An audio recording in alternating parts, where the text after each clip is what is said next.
The evening air in Willow Creek was heavy with the smell of summer rain, that kind of humid weight that clings to your skin and makes the world feel smaller, quieter. I had been driving home from work later than usual, the streetlights already flickering on one by one, when I decided to take the long way back.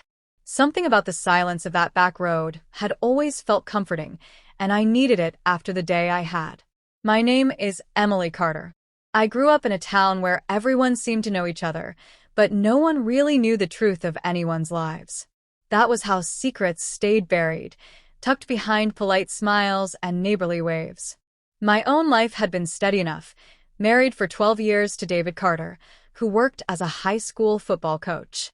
We had 2 kids, Michael and Hannah, and, to most people, our family looked like the picture of stability. But that night, everything shifted. I wasn't looking for anything unusual when I turned down the narrow street behind Maplewood Cafe, the one that always smelled faintly of fresh bread even at night. My headlights caught a flash of movement in the alley beside the cafe, and at first, I thought it was just someone walking home. But when I slowed the car and looked again, I froze. There was David. He wasn't alone. The glow of the alley's lone light flickered just enough to show me his face, and beside him was a woman I recognized vaguely from around town. She worked at the cafe. I remembered her name was Jessica. They were too close, their hands brushing in a way that wasn't accidental.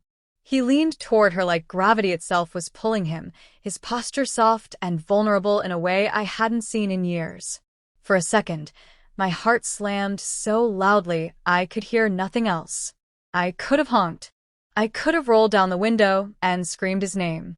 But instead, I pulled the car over and just watched, my hands gripping the wheel so hard my knuckles turned white. It wasn't just that he was with her. It was the look on his face. He looked broken.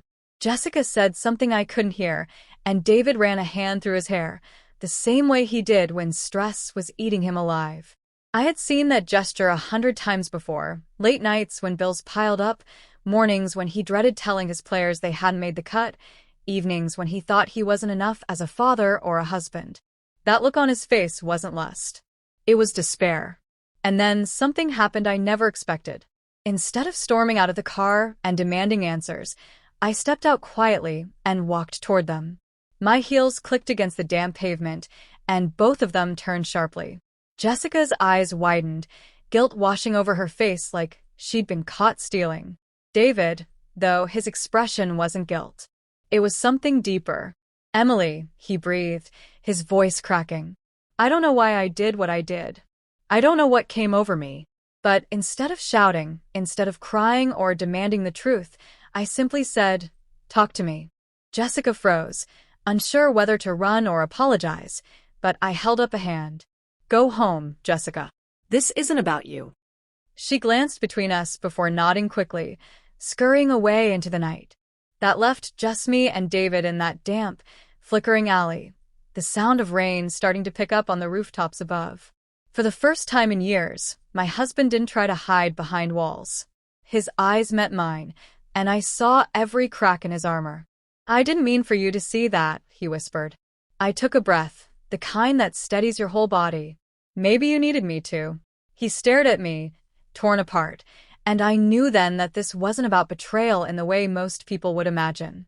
Something had been eating him alive, pushing him toward someone else not because of passion, but because of pain. And in that moment I made a choice. I was going to help him face it, even if it hurt me.